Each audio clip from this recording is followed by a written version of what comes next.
Apparently, an offer has been made to Meryl Streep to portray Aslan, as in the Christ figure in the Narnia stories, in an upcoming Chronicles of Narnia movie, and really movies, 8 movies. And there are reports that Aslan will be a female character. So we'll see how this unfolds. Nothing is set in stone as of my recording of this, but this is not looking good. And I think thinking about this can help us think about our culture right now. So let's do 2 things in this video. Real quick, laying out the facts. What do we know at this point? And then second of all, why would this be a disastrous idea, and why should we care about this? I actually think this is not a small matter, something like this. It reflects something of the times. So this is worth thinking about. So what do we know? Netflix has acquired the rights to produce a new Narnia series. I think the first movie will come out around late 2026, sometime in the Thanksgiving weekend in the theaters. It's kind of an interesting release because it'll be a kind of a streaming theatrical hybrid. I'm not aware that there's been a movie quite like this where you have 4 weeks in the theaters, only in IMAX, and then it'll come to Netflix sometime in December. It's a reboot. It's not a sequel to the previous Disney films, if you remember those from 2005 to 2010, the first 3. And they're planning on doing 8 of them, the first 2 of which will be directed by Greta Gerwig. She's the same person who directed the Barbie movie. Apparently, they're going to start with The Magician's Nephew first. This is another whole thing. You know, do you go with the chronology or the publication order? I'm very partial. I love the Narnia books. You'll get a sense of that watching this video. I think they're great stories. And I think it's best to go in the order of publication, starting with The Lion, the Witch, and the Wardrobe. But that's kind of a separate issue. That's not as serious as what we're talking about here. There's also talk of Daniel Craig playing Uncle Andrew. If you remember that character from the book, The Magician's Nephew, this has really got my wires crossed because when I think of Daniel Craig, I think of him playing James Bond. So these are Uncle Andrew and James Bond are about as different as you can imagine. Here's a picture of Uncle Andrew in one of the books. But, you know, that's just a challenge for Daniel Craig. I think you can go from a young James Bond type person to an older eccentric character if you're a good enough actor. So that's not the issue. The issue with this that I am having is the female Aslan. And I actually think that that's not a small matter, and it invites some reflection about what is going on in our culture where this kind of thing can happen. And let me just start by saying, in terms of the concern here, it's not because I'm a snob about books. You know, there are some people where you're a fan of the books, and granted, I love the Narnia books, but you're a fan of the books to the point where nothing would satisfy you, no matter any kind of movie would make you upset. That's not really where I'm coming from. To give some comparison, I loved the 2005 movie. I thought it was pretty good. They had Liam Neeson do the voice of Aslan in that movie. I thought that was a great choice. And while it's always hard to make a book into a movie and to capture the spirit of it, and you can criticize various things, I never got the impression in that movie that there was an agenda being forced into the story. I felt the same way about the Peter Jackson Lord of the Rings trilogy. I thought they did a great job. You can critique various aspects of it. You know, you can say they took too much creative license here and there and that kind of thing. I'm not saying it's perfect. But I didn't get the sense from those movies that there was a kind of subversive agenda being forced into the narrative. In fact, Peter Jackson talked about this in interviews, and he said, we made a promise to ourselves at the beginning of the process that we weren't going to put out any of our own politics, our own messages, or our own themes into these movies. In a way, we were trying to make these films for him, that's Tolkien, not for ourselves. I think that's the honorable way to treat any sort of cultural artifact like the Narnia books or the Lord of the Rings books or anything. If you have the responsibility of taking a book like the Chronicles of Narnia books or Lord of the Rings and putting them into any kind of production, whether it's through film or anything else, that is a sacred privilege. It's kind of a form of inherited wealth in a way. You know, you're getting to benefit from the incredible genius that went into the original production, and it's very easy to misuse the power that you've been entrusted with. You know, if you're borrowing your neighbor's Lamborghini, you have a responsibility to not go out joyriding recklessly because it's a Lamborghini, right? Well, when we have the sacred privilege of taking something like the Narnia stories and turning them into a movie, we need to take that very seriously. And a female Aslan is a kind of subversive way to deal with it. Just think how C.S. Lewis would feel about this. Let's explain a little bit why. And let me say, the concern here is not with Meryl Streep herself. She's a great actress, okay? Did you know Meryl Streep holds the record for the most nominations for winning an Oscar? She has 21 nominations. Incredible acting career. She's an amazing actress. So God bless her. It's not with her that the concern here. It's the concern with changing the biological sex of Aslan, which, if I understand it from reading a bunch of websites today, that's the plan. Again, we're very early on. We'll see how it unfolds from here. I'm recording this April 2nd, 2025. But it sounds like they're going to make Aslan female. Now, one of the simplest ways to state the concern is just to say, look, Aslan is a allegorical representation of Jesus Christ. Jesus Christ was a man, so don't make the allegorical representation of a man female. And because the masculinity of Christ is a very serious matter. Those of us who are followers of Jesus believe that the eternal Son of God chose to be incarnate in that particular way, and we don't want to mess with that. But there's maybe even a deeper way to put this, is this feeling of the misuse of a particular cultural item, in this case, the Chronicles of Narnia, to push an agenda. Unlike what I mentioned with the earlier Narnia story, at least the original movie, and the Lord of the Rings movies.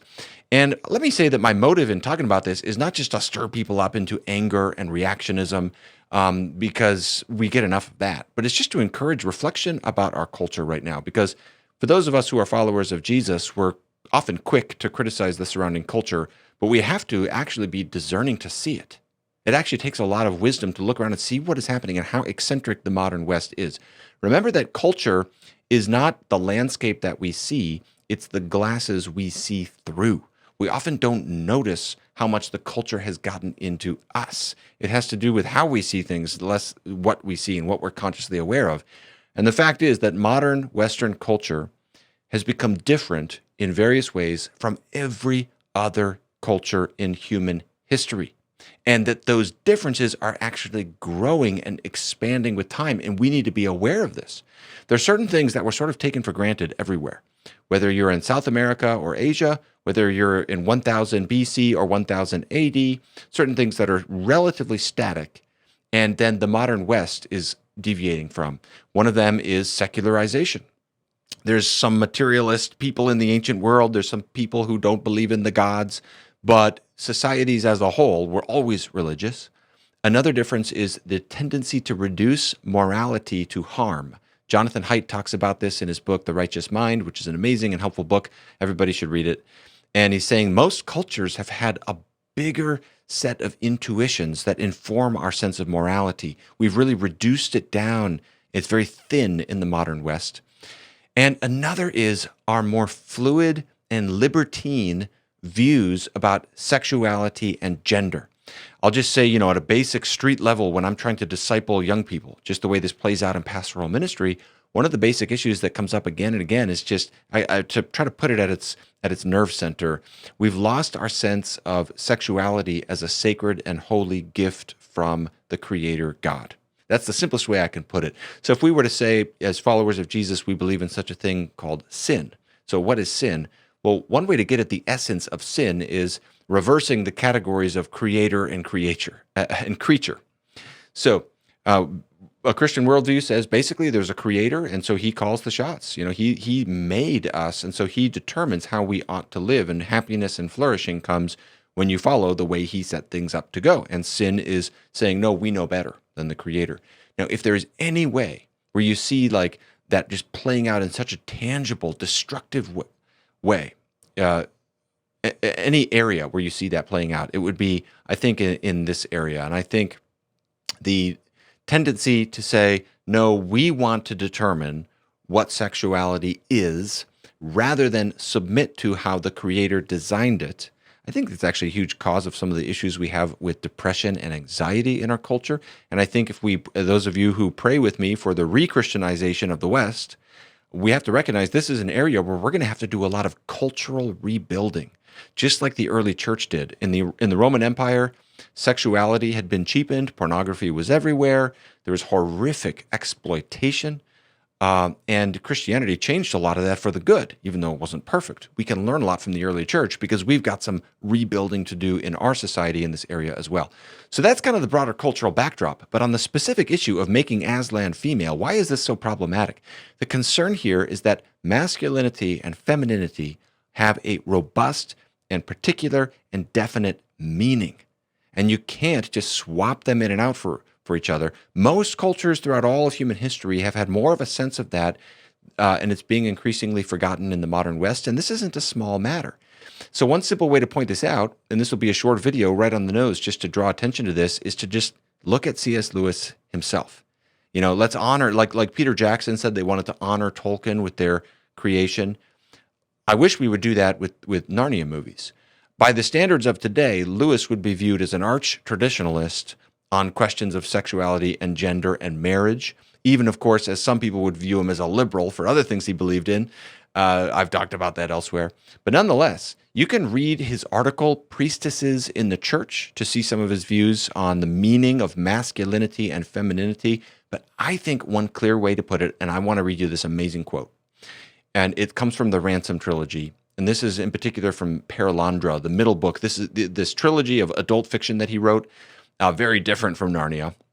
But one of the themes in them is gender, especially in the third book, That Hideous Strength. I have an article written about this where I talk all about this. It's online. You can read it if you want. But I want to talk about Perelandra here. Here's the quote. This is just hang with me and read this quote for the last bit of this video.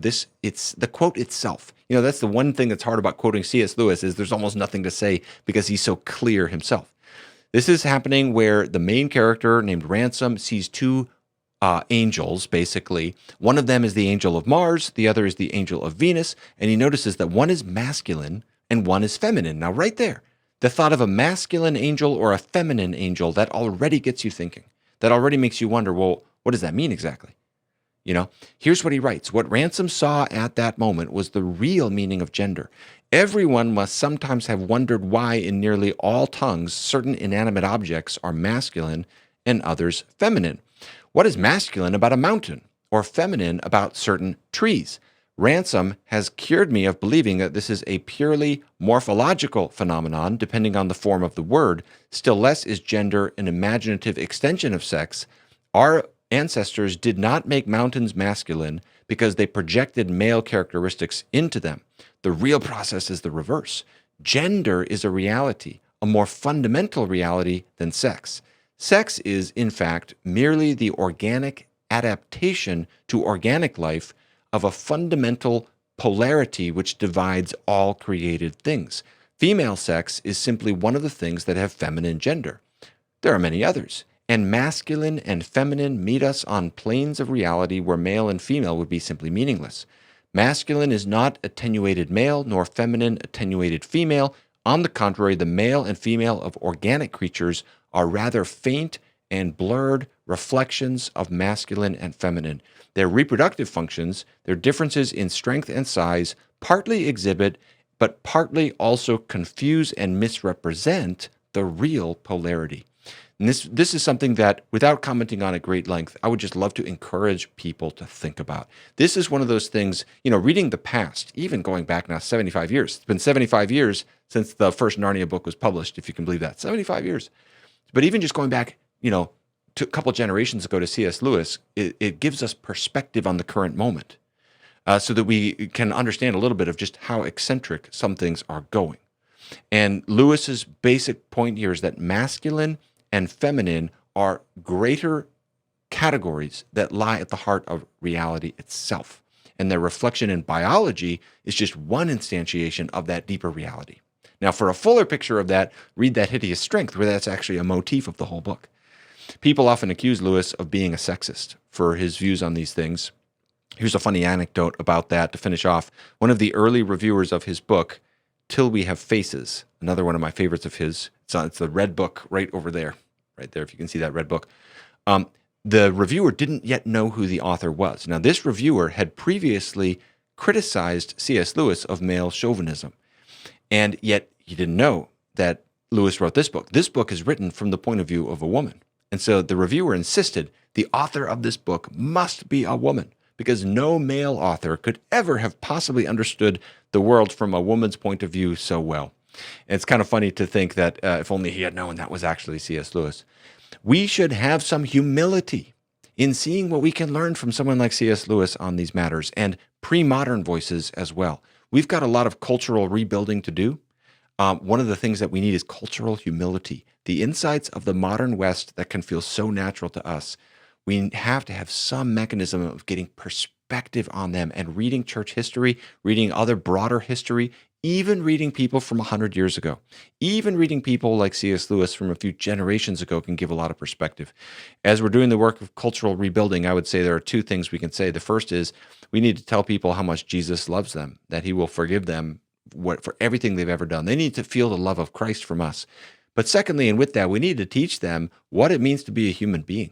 And then if people come to know Jesus, what it means to be a Christian. And that means teaching in this area about gender and sexuality. And we're going to have courage to stand against the pressures, even as we do so without anger and rancor, but nonetheless steadfastly stand against the pressures and hold out a Christian vision, which is what leads to flourishing and joy forevermore.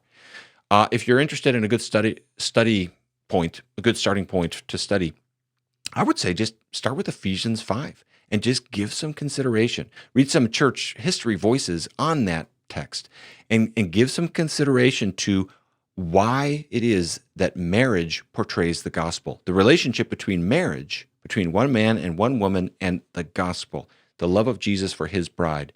Study that. That's a great starting point. All right, one final thing. This is kind of selfish to mention, but I have built, speaking of Narnia things and trying to steward it well, I have built a card game based upon the Narnia universe. I know you thought I was a nerd already, and now you see just how much of a nerd I am. It's a customizable card game. So they have these for like Star Wars and Lord of the Rings and other universes like this. I built one for Narnia, but I've been sitting on it for like 12 years. I have no idea what to do with it. Does anybody out there know a gaming company or what would be the next point of contact for if I wanted to try to share this with others? I have no idea what to do with it. I built it and I don't know what to do. So I thought I'd mention that. Leave me a comment if you have any suggestions on that. And in all these other things, let's be mindful of the world around us and not angry, not reactionary, but nonetheless discerning. And then we want to bring Jesus and hope to people in the midst of it. Thanks for watching, everybody.